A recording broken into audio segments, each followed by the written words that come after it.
இன்னைக்கு நம்ம வீட்டில் அமாவாசை சாப்பாடுல சிறப்பு பார்த்தீங்களா?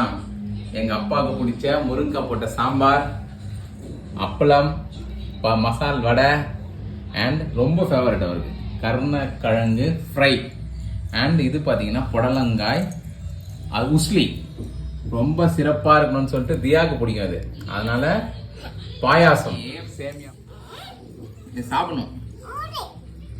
அது அப்பளத்தை அதில் போட்டு தியா பாயாசத்தில் அப்பளத்தை போட்டு சாப்பிடுது பாருங்க. போட்டு சாம்பார் டேஸ்ட் பண்ணிடலாமா? அப்பாப்பா ஆனந்த் பவன் சாம்பார்